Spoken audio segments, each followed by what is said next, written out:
로마하고는 굉장히 인연이 깊어요. 그냥 어떤 나에겐 관광지가 아니고 로마는 뭔가 하나님의 인도하심, 하나님이 날 창조하기 전에 계획하신 어떤 것, 또 로마에는 나를 향하신 하나님의 뜻, 미션이 있다고 그냥 저는 그냥 막 믿어지는 거예요. 제가 로마를 처음 갔을 때는 10대 후반이었거든요. 아니 뭘 알았겠어요. 아무것도 모르는데 처음 간 로마는 저에게는 충격적이었어요. 당시에 모든 세계사나 교과서 이런 데 사진으로 보던 유적들이 도시 전체에 있는데 한 두세 개 있는 것이 아니라 도시 전체에 꽉 차서 살아있는 듯한 느낌? 나는 그 로마 제국 수도 로마의 한가운데 그 당시에 내가 다시 돌아간 듯한 느낌? 이런 느낌을 막 받은 것이에요. 가장 인상 깊었던 것은 콜로세움입니다. 콜로세움에 들어갔는데 검투사의 그 숨막히는 그 목숨을 건 그 경기 시합이 막 내게 막 느껴지는 거예요. 관중석에서 로마 시민의 환호 소리 막 이런 게 느껴지는 거예요. 막 들리는 듯해요. 그리고 후에 영화로 그 글래디에이터라는 영화를 봤을 때 여러분들 많이 보셨죠? 막 그냥 여러 가지가 이 감정이 막 살아나는 것을 많이 느꼈어요. 또 하나 마메리투늄이라는 감옥에 간 거예요. 후에 제가 그것이 그 감옥 이름이 마메리투늄인 걸 알게 되었지만은 전에는 몰랐죠. 거기에 베드로도 있었고 바울도 거기에 이제 사형당하기 전에 갇혀 있었다는 것을 알게 됐어요. 그 당시는 뭐 어떤 의미도 모르고 그냥 슬쩍 지나가는 자리였으나 후에 방문하고 알게 됐을 때 아, 이것이 어떤 영적인 의미였구나. 저에게는 막 살아오는 듯한 그런 느낌이 든 곳이 로마인 것입니다. 제가 로마를 좋아해서 우리 아들하고 시간을 좀 보내기 위해서 일주일 동안 로마를 갔던 기억이 있습니다. 우리 아들이 초등학교 6학년쯤 되었을 거예요. 근데 아들은 내가 느꼈던 당시의 그런 충격과는 거리가 좀 먼 듯해요. 그냥 하나하나 보면서 그냥 스쳐 지나가는 거예요. 어려서 그러겠거니. 하지만 나중에 커서 이것이 우리 아들에게도 어떤 영적 의미가 다가오지 않을까라는 생각으로 이렇게 한번 같이 가면서 시간을 되짚어 봤습니다.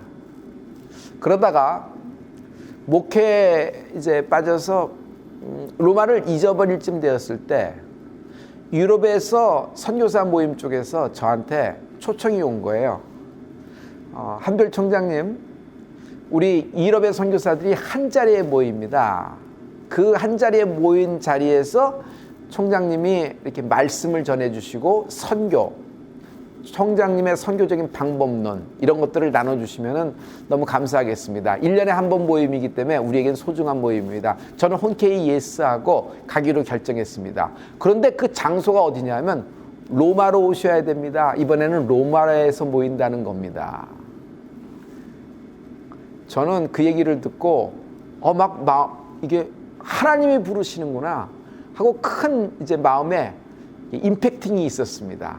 그러면서 이번에는 관광 루트가 아니라 뭐 이렇게 볼거리, 먹거리 루트가 아니라 로마는 기독교인의 흔적, 바울의 흔적이 있고 베드로의 흔적이 있는 곳이잖아요. 그래서 성지순례하는 마음으로 이렇게 한번 이렇게 따라가 보겠다라는 생각을 하고 책을 모으기 시작하고 자료를 모으기 시작했어요. 그런데 제가 계속 로마를 공부하고 알아갈수록 모든 자료나 모든 이런 흔적들이 산발적으로 군데군데 흩어져 있다는 걸 알게 됐습니다. 모으고 싶었어요.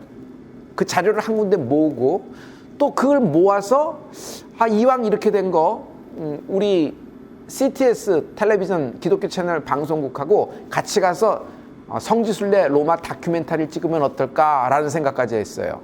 그러면서 이게 당시에 인터넷을 뒤져봤더니 이스라엘, 예루살렘에 대한 또 주변국에 대한 성지순례는 굉장히 많아요. 이집트에 대해서도. 그런데 로마 성지순례는 없는 거예요.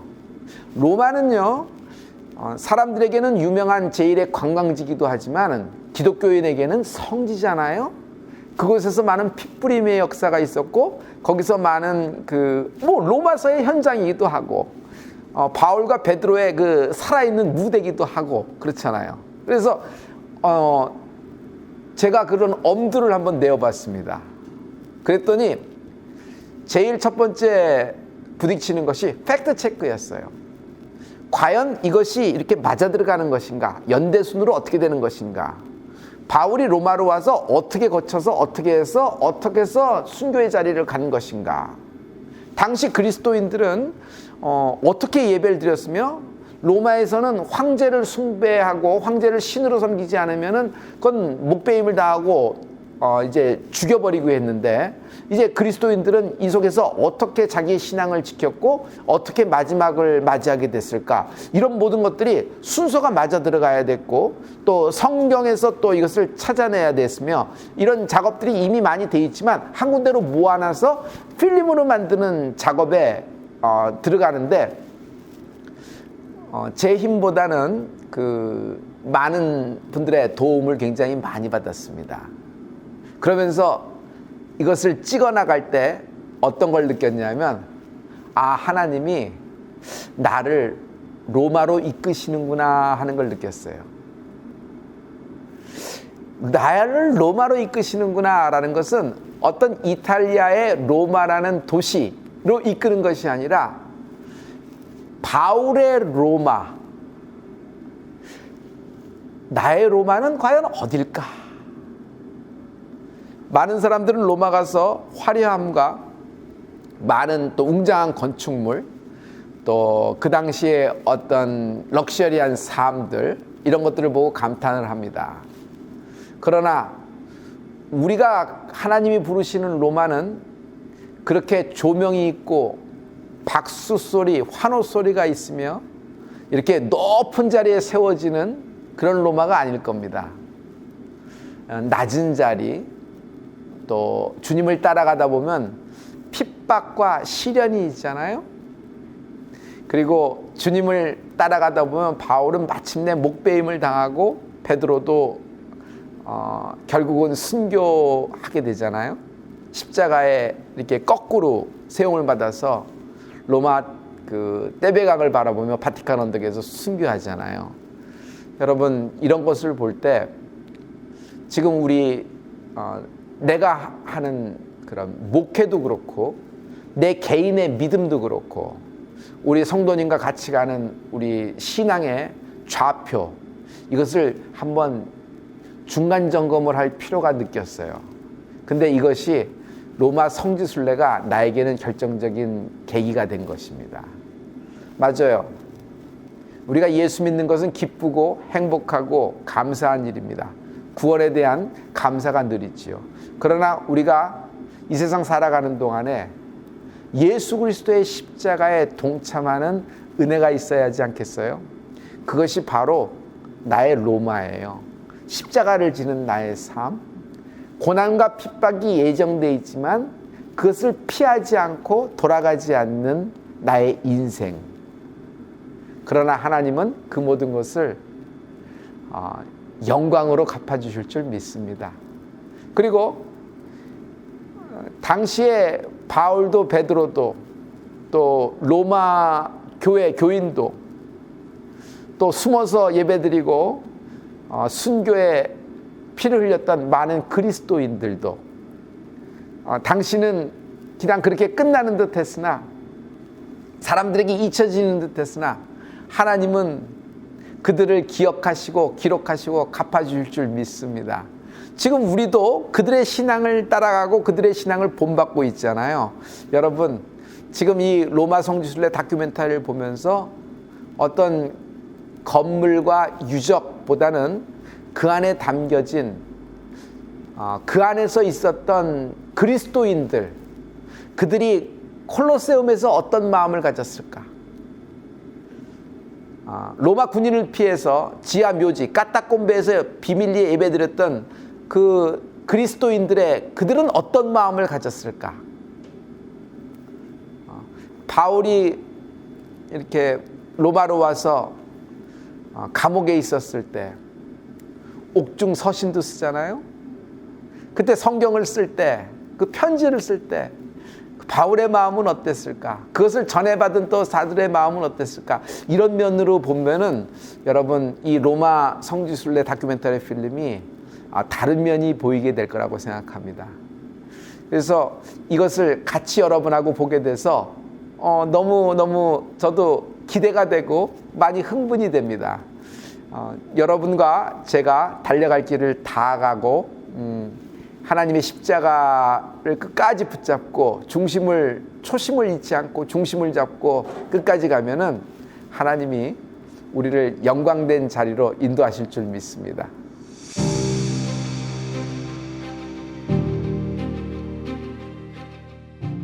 여기 보시면은 포로로마노의 그 셉티부스 황제의 그 개선문이 있죠. 로마 20대 황제입니다. 가장 와이프를 통해서 바알신을 섬겼던 그런 황제죠. 기독교인을 핍박을 많이 한 사람의 개선문이에요. 이 개선문 바로 뒤가 우리의 사도 바울의 그 감옥인 마르티눔 감옥이 여기 있습니다. 이 감옥을 보면요, 위치 자체가 공회당 한가운데에 한복판에 있습니다. 포로로마나 이게 바로 여기잖아요. 왜 이렇게 있을까요? 로마에 반역한 중재인, 또 다른 민족의 어떤 왕이나 황제, 이런 사람의 중재인만 가두던 곳이에요. 당시 로마로서는 바울이나 베드로는 굉장히 무게감이 있고 굉장히 처리하기 힘든 상대였어요. 그래서 셋집에서 끌고 나와서 이제 재판을 받으면서 이제 여기에 이제 쳐넣은 거죠. 그래서 사도 바울이 여기서 한동안 쇠사슬에 묶인 채 갇혀 있던 곳입니다. 지금은 이곳에 이제 교회가 섰죠. 그런데 이제 밑으로 들어가 보시면은 사도 바울이 거기서 했던 쇠사슬에 묶였던 돌기둥, 그리고 하지만 그 속에서 간수에게 회심을 시키고 그들에게 세례를 베풀던 우물터, 이런 것들이 지금 남아 있습니다.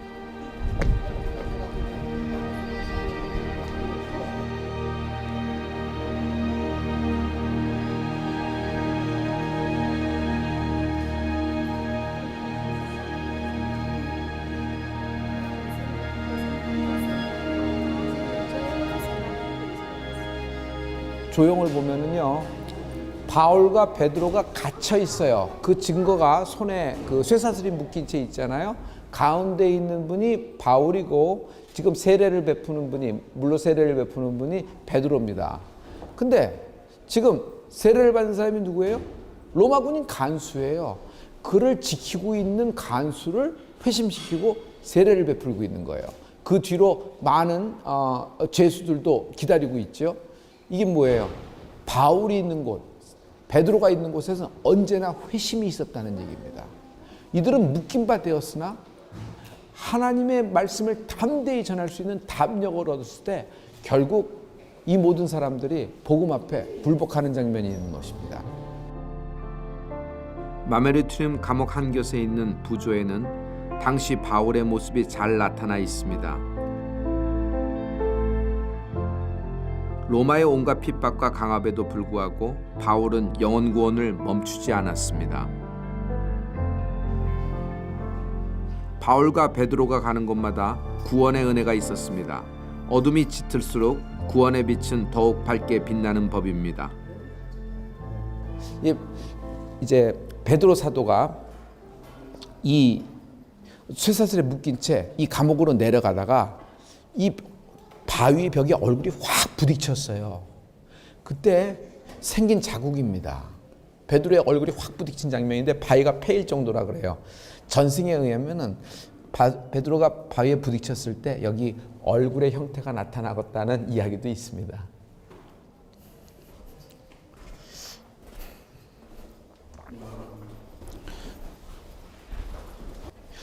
이제 바울이 갇혀 있었던 감옥 한복판으로 내려옵니다. 굉장히 좁거든요. 그리고 굉장히 이렇게 모든 것이 이렇게 습하고 이렇게 어둡습니다. 바울은 여기 쇠사슬에 묶인 채 중재인이 갖춰준 그런 중범죄들만 있는 감옥에 갇혀 있었습니다. 묶여 있었습니다. 그러나 바울의 영혼은, 바울이 갖고 있었던 복음은 쇠사슬이 묶지 못합니다. 감옥이 갇힘받지 않았습니다. 오히려 같이 있던 간수가 회심을 하고 그에게 세례를 받았고요. 여러분, 같이 있던 죄수도 회심을 했습니다. 어떤 상황, 어떤 환경 속에서도 여러분, 모든 쇠사슬이, 모든 끈이 여러분을 묶을 수가 없습니다. 여러분의 믿음, 여러분의 영혼, 여러분 하나님 안에서 자유함이 있는 것입니다. 이걸 여기서 와서 볼 때 우리가 어떤 마음으로 살아야 되는가, 어떤 방향성으로 믿어야 되는가, 누구를, 어떤 것을 바라봐야 되는가가 확실해지지 않습니까? 바울이 로마로 가야 하리라, 로마로 가야리라 했습니다. 내 인생의 로마는 어디일까요? 로마는 도시가 아니라 길이에요. 나에게는 로마는 길로 다가오고 있어요. 모든 길은 로마로 통한다는 말도 있잖아요. 그 아피아가도, 제가 그 아피아가도를 이렇게 가고 있었을 때, 처음 이제 진입할 때 그날 살짝 부슬비가 왔어요. 근데 그 아피아가도에 있는 돌멩이 하나하나가 그냥 산 증인 같아요.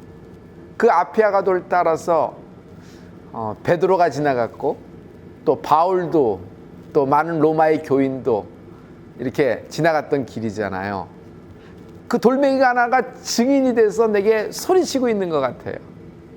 제가 그 길을 걸어가면서 막 내가 지금 이 길에 서 있다는 것이 굉장히 감격스럽고, 또 나도 이런 믿음의 조상을 따라가야 되겠다 하는 각오도 새롭게 해보면서 그랬습니다. 이 아피아가도를 가다 보면요, 코바디스 교회라는 것을 만나요. 여러분, 코바디스 하면 생각나는 인물이 있죠? 베드로예요. 맞아요. 베드로가 콜로세움에서부터 그 모든 그 로마 교인들에게 등을 떠밀려서 이렇게 로마를 등지고 로마를 빠져나가고 있었습니다. 사도 베드로만이라도 살아남아야지 우리 신앙의 맥을 누군가 이어줄 거 아닙니까? 라는 맞는 얘기를 해서 베드로도 그렇게 결정하고 로마를 빠져나가고 있었어요. 그 아피아가도를 이렇게 나가고 있었을 때 그에게 갑자기 반대편에서 로마를 향해서 걸어오시는 예수님을 만나는 겁니다. 베드로는 첫눈에 예수님인 줄 알았어요. 그가 거기서 예수님에게 운명적인 질문을 하는 걸 여러분 기억하시죠? 주여, 어디로 가시나이까? 쿼바디스 도미네. 나는 베드로, 네가 지기 싫어하는 십자가를 치러 로마로 들어간다. 여기서 보면은 베드로의 결정하고 예수님의 결정이 다르다는 것을 볼 수 있어요. 베드로는 빠져나가는 걸 원했고 예수님은 로마로 들어가기를 원하셨던 것이에요. 이때 베드로는 자기의 뜻을, 자기의 결정을 확 꺾어버리고 주여 그리하지 마옵소서 하면서 길을 돌이켜 그 아피아, 자기가 빠져나온 그 길을 타고 다시 로마로 들어갑니다. 결국 베드로는 잡혀서 로마 바티칸 언덕에, 그 로마의 떼베강을 내려보는 그 언덕에 십자가에 거꾸로 달려 순교의 마지막 영광을 얻게 되는 것입니다. 저도 이렇게 나의 생각하고 하나님의 생각이 혼돈될 때가 있었어요.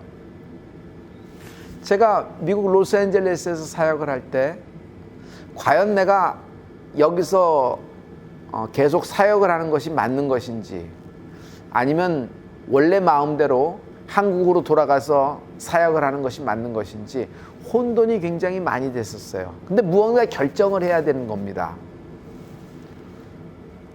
그때 주님이 나에게 그냥 직답을 해주셨어요. 첫 번째 생각은 나의 생각이지만 두 번째 생각은 너 별목의 생각이다 라는 얘기예요.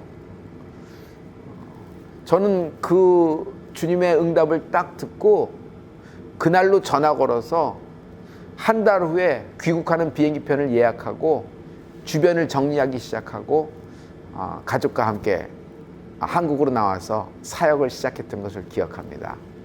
성도 여러분, 나의 결정하고 하나님의 결정하고 만약 충돌되고 이것이 부딪히고 다르다는 걸 알았을 때는 빨리 나를 돌이켜 하나님의 결정에 내 인생을 태우는 그런 선택을 하기를 축복합니다. 이것이 신앙생활할 때 가장 중요한 것일 거예요. 저는 때마다 순간마다 이 질문을 해요. 주님이 원하시는 길, 주님이 나의 목회와 나의 인생, 또 우리 성도님과 같이 가는 이 믿음의 여정에서 주님이 정해놓으시고 계획하시고 뜻하신 그 길, 그 좌표가 무엇일까? 저는 이렇게 얘기하거든요. Which way do I need to go? 어느 길이 제가 가야 할 길입니까? 어느 길이 하나님이 지금 내게 원하시는 길입니까? 라는 겁니다. 우리가 상황이 어렵고 모든 것이 내 뜻대로 안 된다고 해서 너무 실망하거나 여러분 낙담하지 마세요. 이 길을, 하나님의 길을 계속 갈진대는 거기에 순간순간 하나님의 역사하심과 하나님의 그 확인하심과 또 도우심이 있고 마침내 영광에 이르게 되는 길인 줄 믿어요.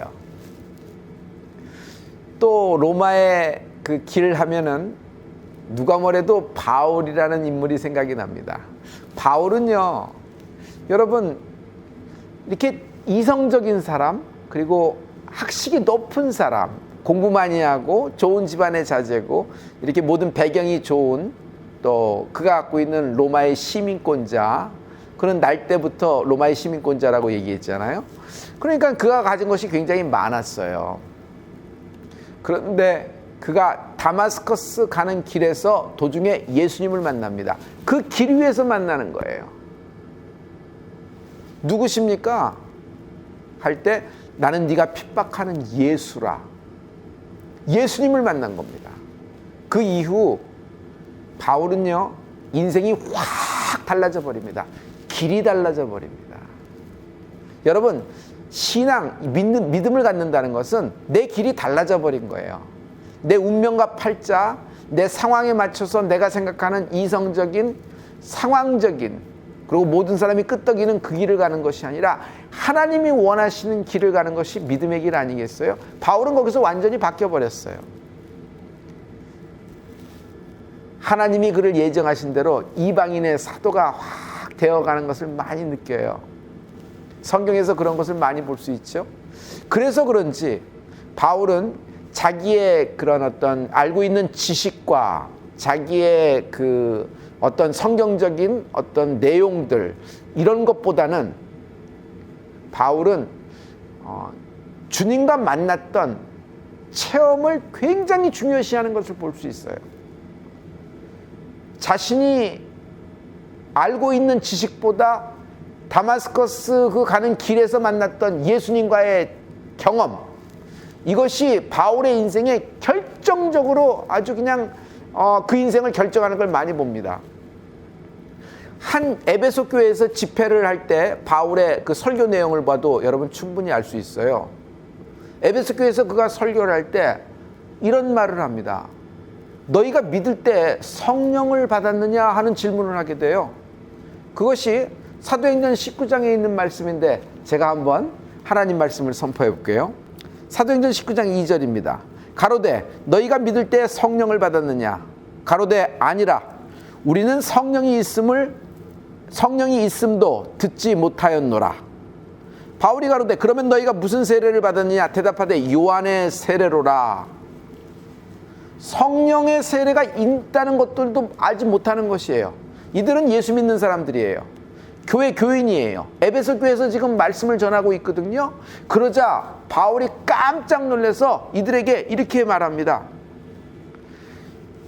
바울이 그들에게 안수하며 성령이 그들에게 임하심으로 방언도 하고 예언도 하니 할렐루야. 바울이 너무 안타까운 마음에 그들을 안수합니다.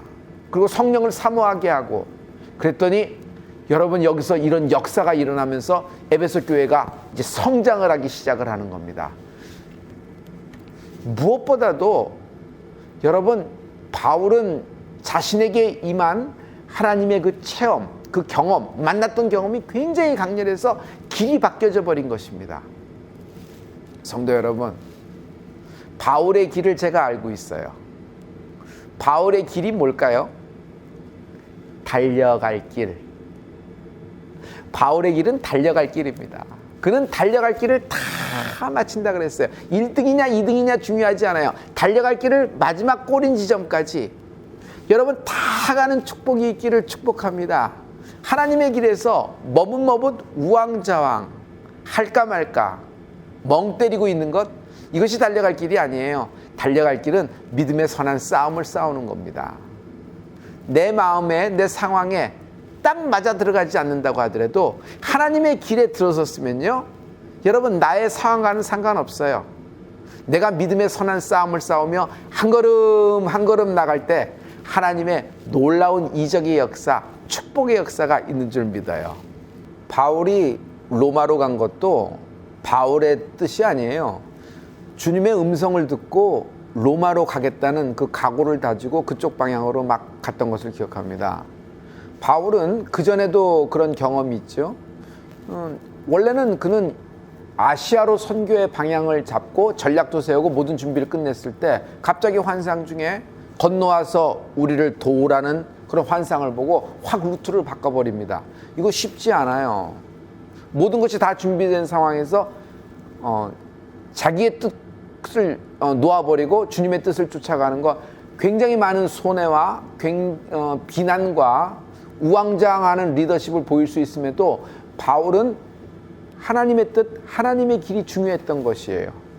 아시아 선교보다는 하나님이 자신에게 유럽 선교를 맡기셨다는 그런 어떤 강렬한 그런 사인을 받고 그렇게 움직이는 것을 볼 수 있어요. 로마도 마찬가지예요.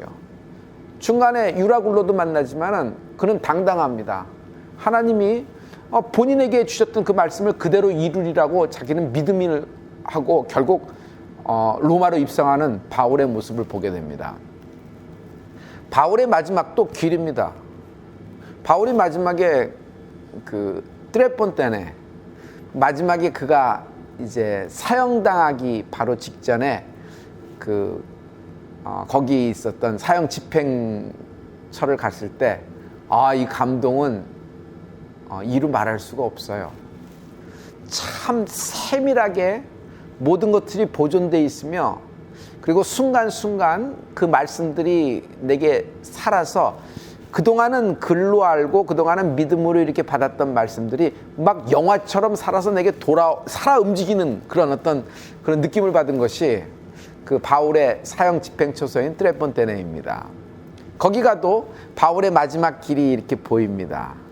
또 거기에 이제 사형 집행 전에 바울이 있었던 감옥이 있거든요.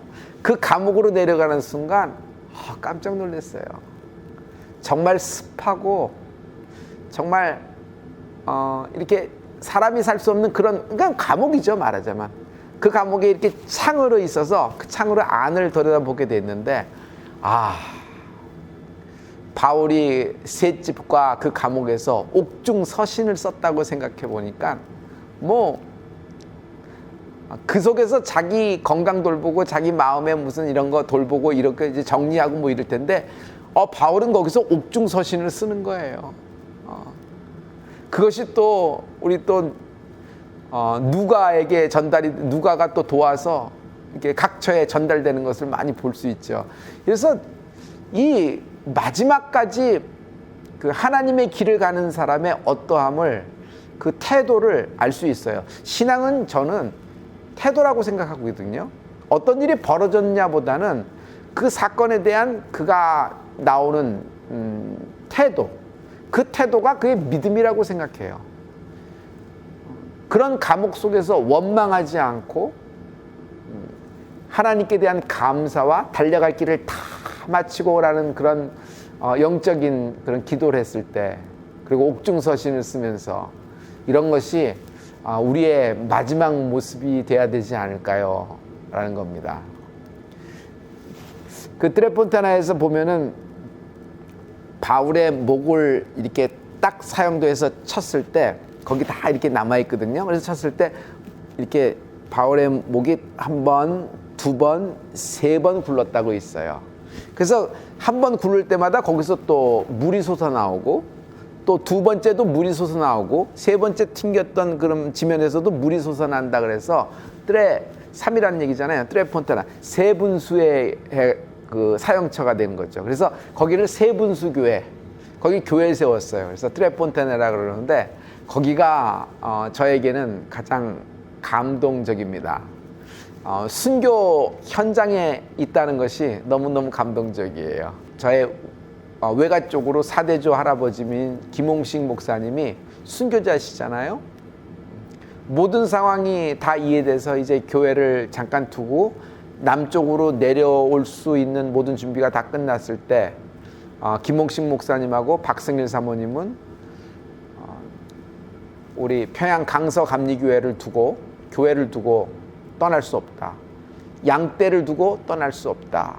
그래서 그 자리에 있었던 결과 결국 두 분이 또 순교하게 됩니다.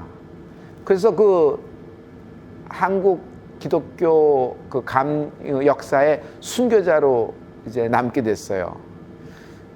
당시로서는 그냥 총살 당한 거죠. 사건의 결과는 총살 당한 거예요. 그러나 지금 후손인 저에게는 어떻게 다가오냐면 순교자예요. 얼마나 자랑스럽고 얼마나 존경되는지 몰라요. 그래서 저는 그 목사의 삶이 꼭 설교를 잘하고 뭐가 기가 막힌 상담을 잘하고 이런 것도 필요하지만은 가장 중요한 거는 끝이 좋아야 된다는 것을 제가 우리 조상으로부터 배운 거예요. 이럴 때 나의 사대조 할아버지인 김홍식 목사님은 어떻게 하셨을까?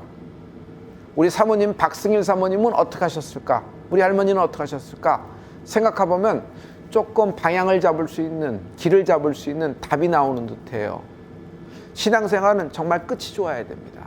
물론 처음도 좋고 중간도 좋지만 끝이 좋아야 됩니다. 끝이 좋으려면 길을 잘 선택하고 그 길에서 믿음의 선한 싸움을 싸워야 되는 거예요. 훗날을 기약하고 내려올 수도 있어서 여기서도 교회를 개척하고 있을 수도 있겠지만 하나님의 뜻은 평양 강서 감리 교회와 교인을 두고 그 자리 현장을 지키는 것, 떠나지 않는 것이 하나님의 뜻이 분명했던 것이에요.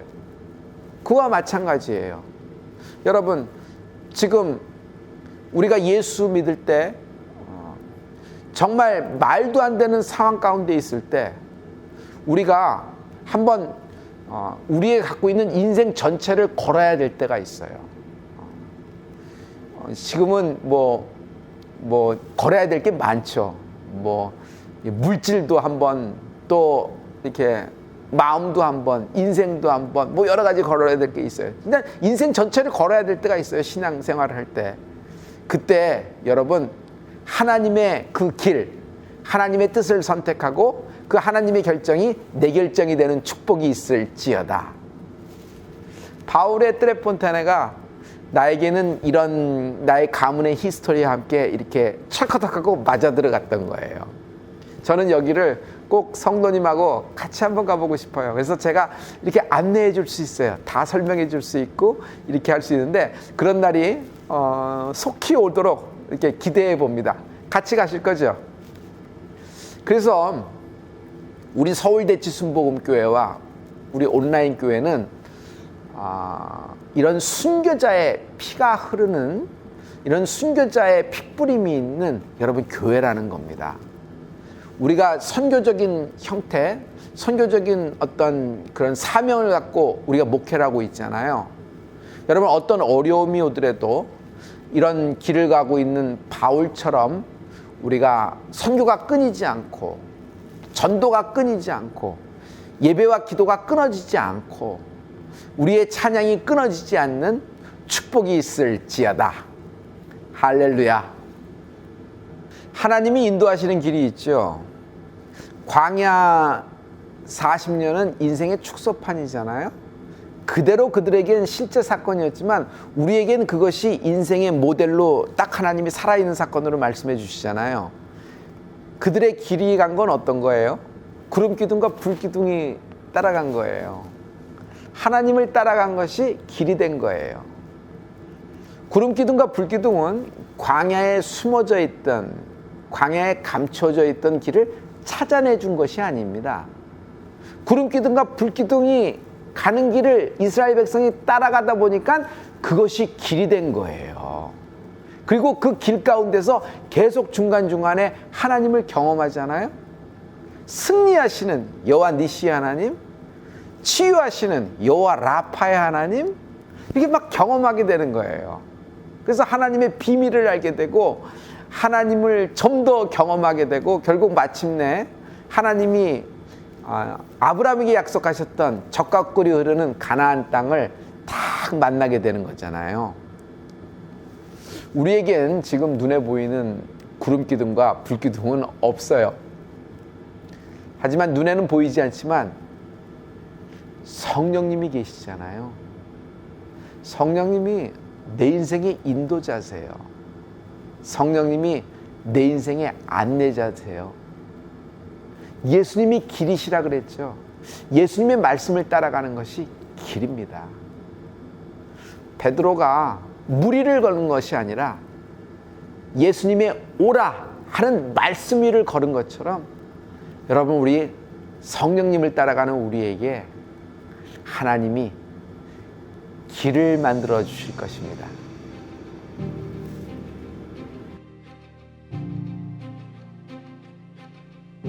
우리가 서 있는 이 도로는 모든 길은 로마로 통한다는 말이 있죠. 그 아피아 가도인 것입니다. 여기는 개선 장군이 막 군사들과 함께 개선 행진을 하는 곳이고, 그때마다 로마의 시민들이 길 좌우 옆편에 서서 환호성을 부리던 곳입니다. 또한 스파르타쿠스와 그와 함께한 모든 노예들이 반란을 했으나 이 도로 양옆에서 처형당한 것이 이 아피아 가도인 것입니다. 하지만 로마는 우리가 알고 있는 유물과 유적, 화려함만 있는 곳이 아닙니다. 기독교의 핍박과 박해, 그리고 순교자의 핏부림이 있는 도시입니다. 사도 바울, 사도 베드로가 이곳 로마에서 목베임을 당하고 십자가에 거꾸로 순교를 당한 장소가 바로 이곳입니다. 많은 크리스찬들이, 많은 황제들의 핍박을 받고 지하로 숨어들어 까딱곰에서 예배드리고 까딱곰에서 하나님을 경배하던 장소가 이곳 로마인 것입니다. 로마는 우리에게는 성지인 것입니다. 이들의 삶과 이들의 모든 역사를 되짚어 보면은 우리 현대 살고 있는 그리스도인들이 어떻게 살아야 할지, 어떤 방향을 잡아야 될지, 믿음이 어디에 기초해야 될지 바로 알 수 있는 귀한 시간이 될 수 있을 거라 생각합니다. 전 세계에서 매일 수많은 관광객들이 찾아오는 이곳에는 복음의 과거와 복음의 현재가 교체하고 있는 것처럼 보이는데요. 이 광장 한곁에는 성령의 검을 들고 있는 사도 바울과 천국의 열쇠를 들고 있는 베드로 석상이 위풍당당하게 서 있습니다. 베드로라는 이름답게 그의 반석 위에 주님의 교회들이 세워질 수 있었습니다.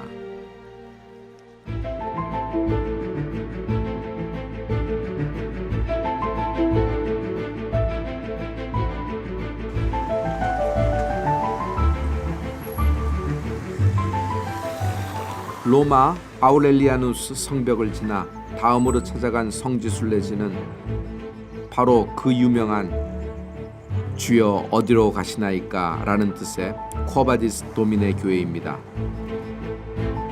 이곳은 로마에서 베드로 사역의 일대 전환이 일어난 곳이기도 합니다.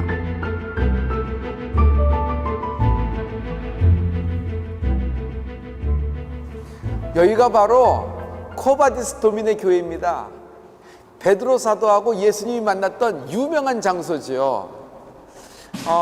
사도 베드로만이라도 살아남아서 양들을 쳐야 됩니다 하는 말에 공감한 베드로는 로마 그 세바스티안 성문을 빠져나가서 이렇게 아피아 가도를 타고 이제 로마를 반대쪽으로 등지고 나가다가 로마를 향해 걸어오시는 예수님을 여기서 딱 만나는 것입니다. 그 아피아 가도 위에 새겨진 예수님의 발자국이 여기 이렇게 모형으로 전시되고 있습니다. 발자국 모양을 보면요, 예수님은 로마를 향해서 이렇게 가고 계시고 베드로는 로마를 등지고 빠져나가는 장면을 보이고 있죠. 코바디스 도미네, 주여 어디로 가시나이까?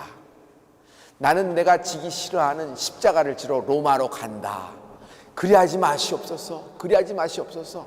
그는 모든 걸 되돌이키고 다시 로마로 가 십자가에 거꾸로 매달리면서 순교를 당하게 됩니다. 이 베드로의 운명적인 질문입니다. 실은 사도 바울도 다메섹 도상에서 예수님을 만납니다. 네 신이니까 나는 네가 핍박하는 예수라. 거기서 꼬꾸라지는 장면이 있죠. 여러분, 예수님을 만날 때 운명적인 질문을 합니다. 오늘 주님을 만나신다면 우리는 어떤 질문을 하나님께 하기를 원하십니까? 예수님의 결정과 베드로의 결정이 다릅니다. 이때 베드로처럼 자신의 결정을 버리고 예수님의 결정을 믿고 따르기를 원합니다.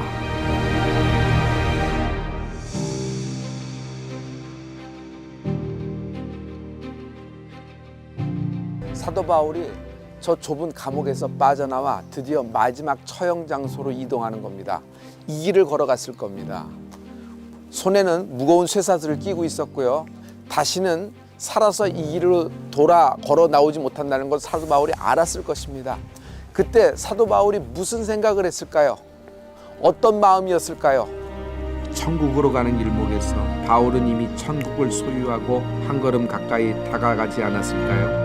이 길은 당시 사도 바울이 마지막 길을 걸어갔던, 처형 장소로 걸어갔던 그 길을 그대로 복원한 것입니다. 사도 바울이 이 길을 질질 끌려갔을 겁니다. 무거운 쇠사슬을 착고에 메어서 자신의 마지막인 줄 알았을 겁니다. 다시는 살아서 이 길로 걸어 나오지 못한다는 것도 알고 있었을 것입니다. 이 길을 걸으면서 사도 바울이 무슨 생각을 했을까요? 어떤 마음이었을까요? 성경에는 혹시 이렇게 마음을 갖지 않았을까 생각합니다. 내가 선한 싸움을 싸우고 나의 달려갈 길을 마치고 믿음을 지켰으니 이제 후로는 나를 위하여 의의 면류관이 예비되었으므로 주곧 의로우신 재판장이 그날에 내게 주실 것이니 내게만 아니라 주의 나타나심을 사모하는 모든 자에게니라. 아멘. 아멘. 우리의 이 신앙의 기초가 마지막 때까지 여러분 하늘나라가 되기를 예수 그리스도의 이름으로 부탁을 드립니다. 이제 사도 바울의 마지막 목배임을 당한 장소, 바로 그 현장으로 들어가 보는 순간입니다.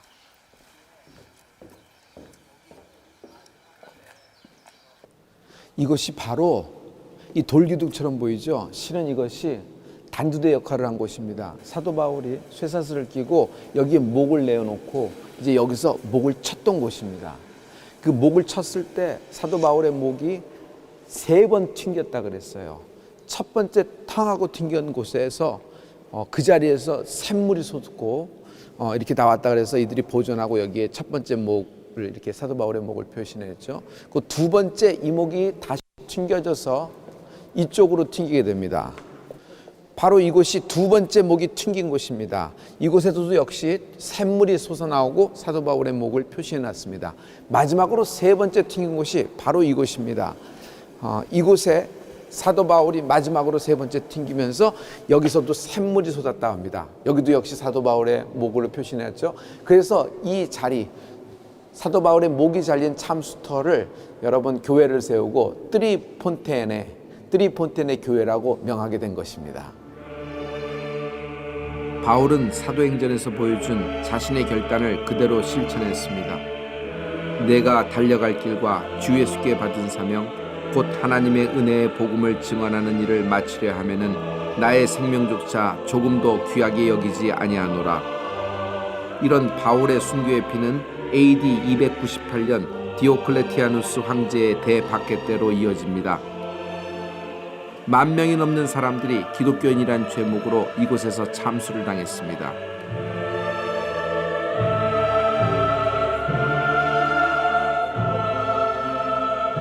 사도 바울의 목배임을 당한 바로 그 현장, 그 피 흘림이 있던 그 현장을 보면서 여러분, 기독교는 핍박과 박해 속에서 성장을 한 것입니다.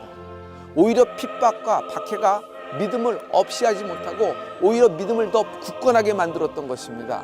오늘날 우리의 믿음의 기초가 썩지 않을 영원할 하늘나라가 되기를 우리가 소망해 봅니다. 바울이 로마에 들어갈 때 바울이 원하던 모습은 아니었을 거예요. 로마의 개선장군으로 들어간 게 아니잖아요. 죄인의 몸으로 호송되어 로마에 들어간 거예요. 그러다 보니까 재판을 기다리는 동안에 바울은 가택연금을 당한 거예요. 그 가택연금 상태가 로마의 셋집에 있었다고 성경은 표현하고 있는 겁니다. 로마의 집을 빌려서 거기에 이제 빠져나가지 못하고 간수가 지키는 동안에 이제 거기서 머물게 됐죠. 훗날 그 셋집들이 전체가 다 교회가 된 것을 우리가 알고 있어요. 그런데 그 셋집에 들어가는 순간 가장 큰 감동을 느낀 것 중에 하나예요. 그 셋집이 제가 기억하는 셋집 중에 하나가 로마의 그 하얀색 구조물로 된 베네치아 광장 있죠. 그 베네치아 광장 맞은편 길에 바로 그 셋집이 있었어요. 전에도 그 길을 지나갔었는데 저는 거기 셋집인지 몰랐던 거예요. 근데 거기 셋집이 시간에 맞춰서 열어요. 그리고 돈을 내고 들어가는데 지금 기다리고 있다 그 셋집을 들어갔는데 계단을 타고 이렇게 내려갔어요. 근데 계단을 타고 딱 내려갔는데 제일 먼저 본 곳은 이런 부조물이었어요. 거기 부조물에 뭐가 있냐면 바울이 막 얘기하고 있고 그 얘기가 뭐예요? 옥중서신이겠죠. 그리고 누군가 그것을 막 쓰고 있어요. 그건 누구예요?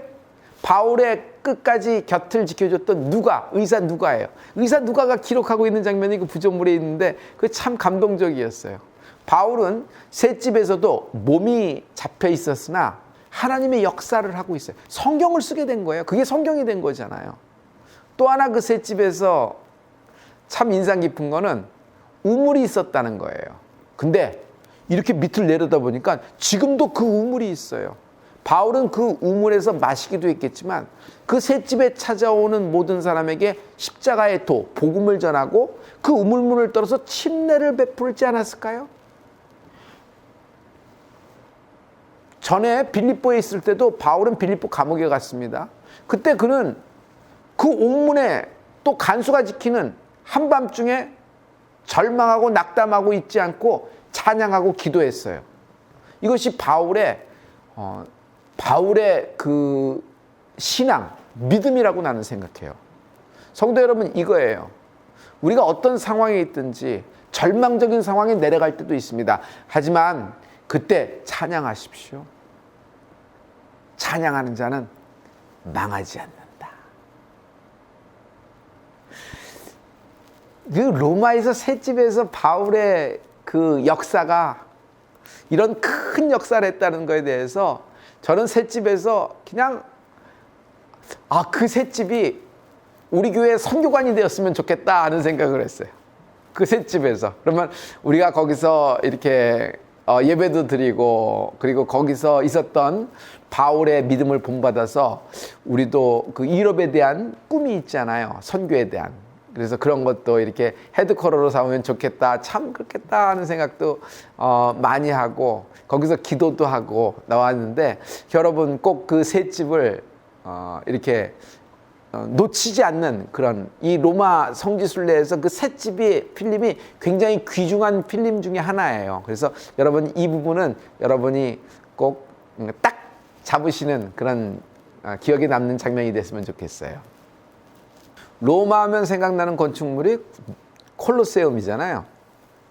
콜로세움에 갔을 때 막 거기서 그냥 욱 하고 올라오는 거예요.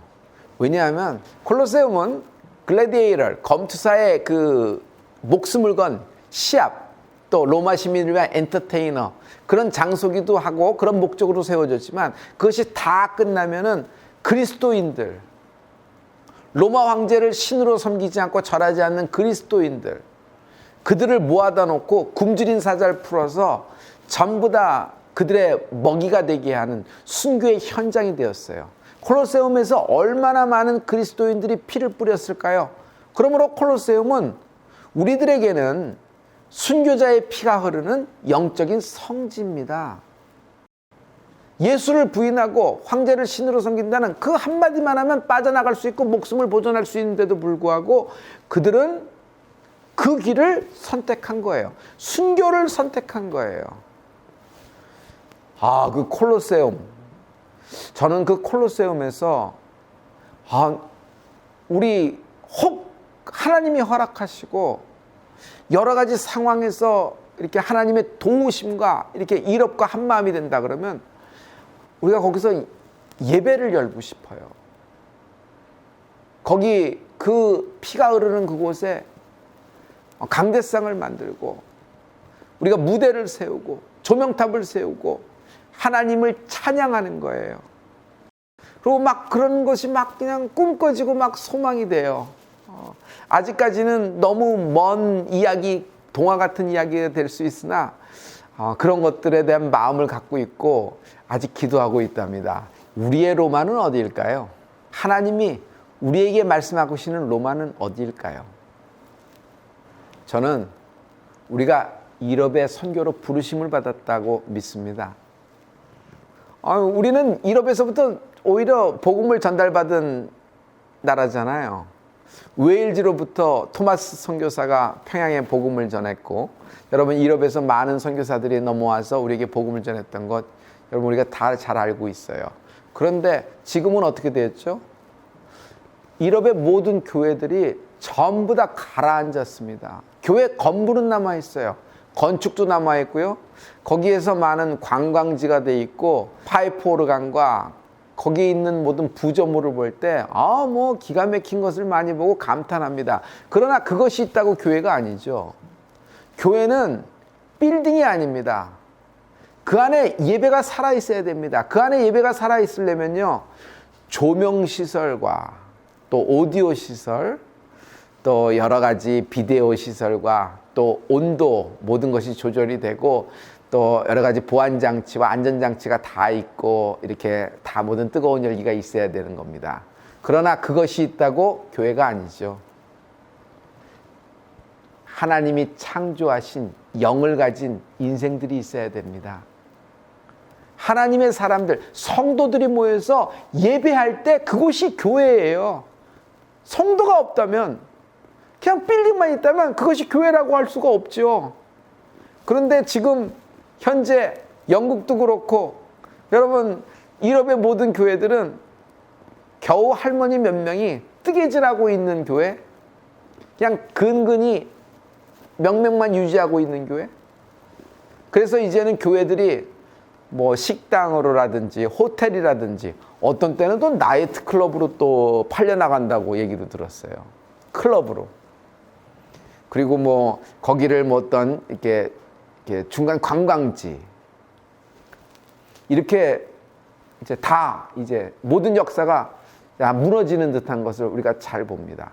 유럽에 있는 많은 목사님을 만나볼 때마다 느끼는 것은 열기는 있는데 지쳐 있다. 소망도 믿음도 있는데 아무것도 못하더라. 왜? 묶여 있는 겁니다. 자기 현실에 확 묶여 있는 거예요. 그래서 뭘 하나 진행하려고 해도 너무 시간이 걸려요. 그들이 유럽 사람이기 때문에 모든 것을 안정하고 그들의 템포대로 유지한다고 하는데, 아니 그 사역 그거 하나 하는데 우리는 뭐 한 달이면 할 일을 그들은 1년, 2년씩 걸린다 그러니 그 무슨 일을 하겠어요? 무슨 완벽하게 하겠다고 그런 일을 하겠어요? 그러니까 이들이 지친 겁니다.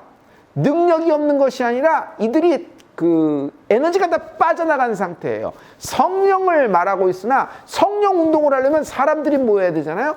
근데 교회 어떤 그런 현장에 정해진 자리에 여러분 모여들지를 못하는 거예요. 이러저러한 이유로 얘기해서. 아무튼 사람이 모여야지 예배가 되고, 예배가 돼야지 거기 생명을 얻어서 거기서 선교고 전도고 퍼져나가야 되는데 그냥 공허한 메아리예요. 그리고 각자 아직도 믿음을 가진 유럽인들이 많은데 자기 집에 있어요. 다. 한 자리에 모이질 못하는 거예요. 하나님이 우리에게 길을 열어주시고 하나님이 우리에게 뭔가 찬스를 주신다 그러면 우리가 이런 일에 그들에게 불을 당기는 그 첫 스타트를 가져오는 한민족이 되는 축복이 있을 줄 믿습니다. 우리는 유럽 선교에 하나님의 부르심과 미션이 확실한 사람들입니다. 우리가 그들로부터 복음을 받았으나 이제는 리버스 미션, 역선교, 오히려 그들에게 복음을 전할 수 있어요. 복음이 없나요? 복음이 있죠. 그러나 그 복음이 살아있어야 되잖아요. 우리에게 복음을 전해준 당신들에게 우리는 당신들의 열매입니다. 당신의 복음의 전달로 인하여 우리가 열매로 이렇게 보이는 겁니다. 근데 이제는 우리가 당신에게 복음을 다시 전합니다. 같이 기도합시다. 같이 찬양합시다. 이 일에 우리가 하나님께 쓰임을 받는 우리 대한민국이 또 한민족이 되는 축복이 있기를 부탁합니다. 이런 관점에서 로마 성지순례를 보십시오. 그러면 이것은 어떤 그냥 건축물과 어떤 역사성, 어떤 종교성을 가진 투어 프로그램이 아니라 하나하나 성령의 움직임이 있었고 성령의 운행하심이 있었던 그 현장을 다시 재방문하게 되는 것이에요. 여러분, 그때 하나님의 회복의 역사가 일어날 줄 믿습니다. 이런 거룩한 부르심에 우리가 부르심을 받았습니다. 많은 성도 여러분, 같이 갑시다. 함께 합시다. 높은 산이 가로막고 있고 험한 강이 있으며 깊은 골짜기는 늘 있습니다. 그러나 같이 오르고 같이 건너고 같이 빠져나가게 됩니다. 어깨동무하면 됩니다. 너무 지친 분에게는 우리가 서로 버팀목이 되어주는 겁니다. 평신도와 목회자가 하나가 될 때, 목회자와 평신도가 하나가 될 때, future ministry, 다음의 판, 미래의 다음의 판에 사역이 열리게 될 줄 저는 확신합니다. 이 일에 부르심을 받은 겁니다. 여러분, 이런 유럽 선교, 선교에 부르심을 받은 여러분 다 모이십시오. 다 이 자리에 모이십시오. 우리가 서로 약간의 생각도 다를 수도 있고 이렇게 생활 양식도 다를 수도 있고 어떤 컬처도 약간 다를 수가 있을 거예요. 그러나 만약 이 하나님의 부르심, 우리의 길이 만약 같다 그러면은 여러분 그거 하나만으로도 우리가 나머지를 다 서로 용납할 수 있지 않겠어요? 그러므로 우리 하나 될 때 이런 큰 역사가 이룰 것입니다. 저는 막 동서남북에서 이런 꿈을 가진 사람들을 하나님이 모아주실 것을 기대합니다. 왜냐하면 지금은 여러분 어떤 상황에 묶여 있는 것, 이것을 빠져나가는 것, 이것이 중요한 것이 아니라 다음 퓨처, 다음 미래를 열어갈 수 있는 그런 어떤 미래를 열을 수 있는 사역이 더 중요한 것이잖아요. 우리의 인생의 모든 에너지들이 이런 데 쓰임받기를 원합니다. 하나님께 쓰임받을 때 가장 영광된 인생이 아니겠어요? 핍박도 고난도 우리에게 똑같이 까따꼼베도 콜로세움도 또 셋집도 또 트레폰타네도 또 코바니스 교회도 이렇게 똑같이 존재할 겁니다. 그러나 마지막은 하나님이 영광을 받으실 겁니다. 우리는 하나님께 쓰임받는 인생으로 가장 가치 있는 인생을 살게 될 겁니다. 할렐루야.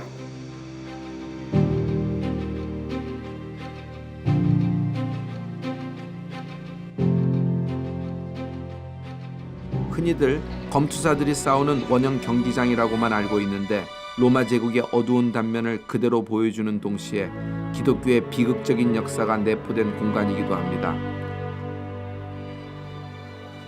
이곳은 로마의 대표적인 건축물인 콜로세움입니다. 베스파피아누스 황제가 착공을 했고요. 그의 아들 티투스 황제가 완공을 한 것이죠. 이것을 보면 전체 6만 명의 로마 시민이 들어와서 이게 엔터테인먼트를 즐기던 곳입니다. 그리고 시민권자를 갖고 있는 사람들에게는 모두 다 공짜로 프리로 이것을 보게 했다 그럽니다. 이렇게 여기를 보시면은 당시의 건축물의 구조를 볼 수가 있어요.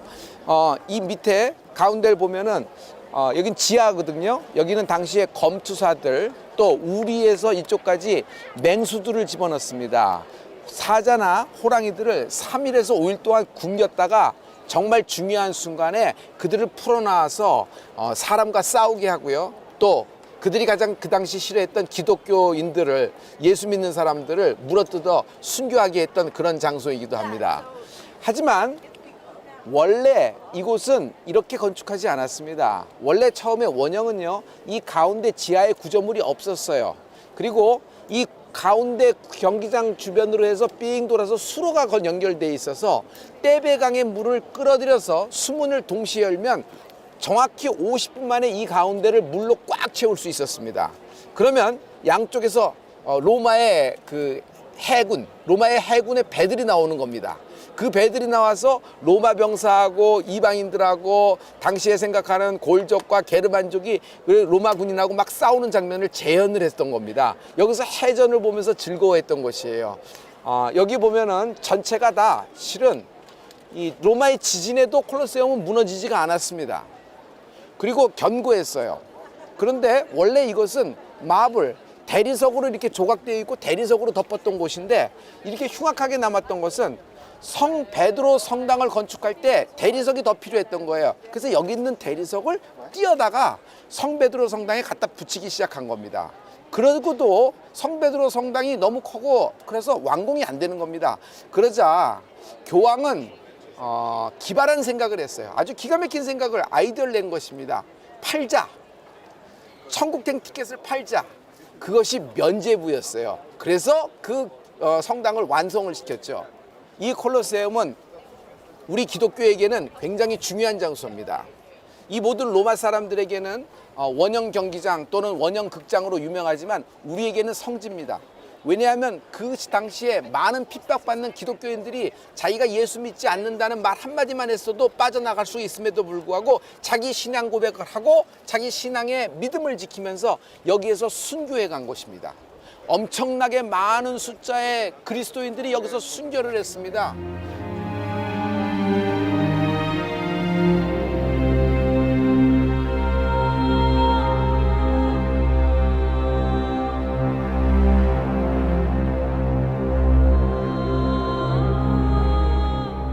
바울이 가택연금을 당했던 셋집은 산파울로 알라 레골라 교회로 감옥이 아니라 일반 가옥이었습니다.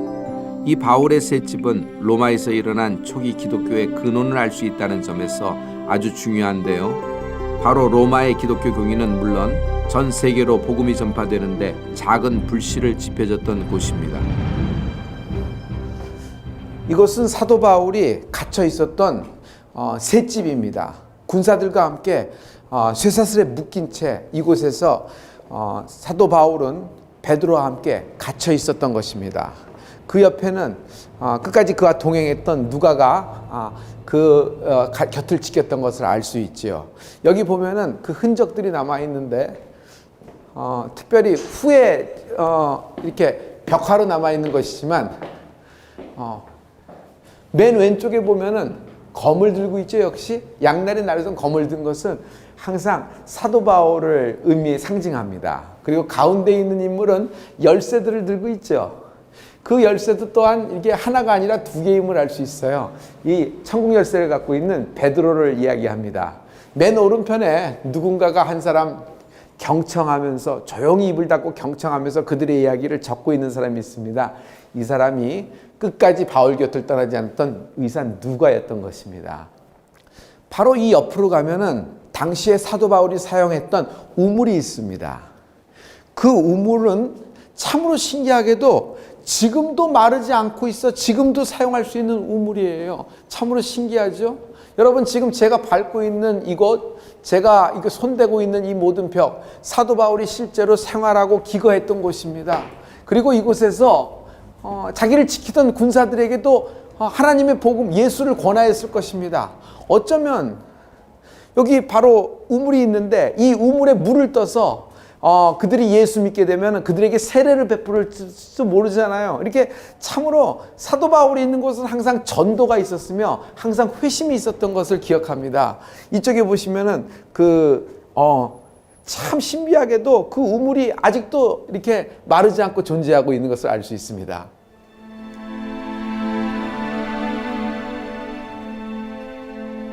이렇게 마르지 않은 우물처럼 바울의 영혼은 메마르지 않았습니다. 우리에게 영원히 목마르지 않는 생명수를 주겠다고 약속하셨던 예수님의 복음을 굳게 믿었기 때문이 아닐까요?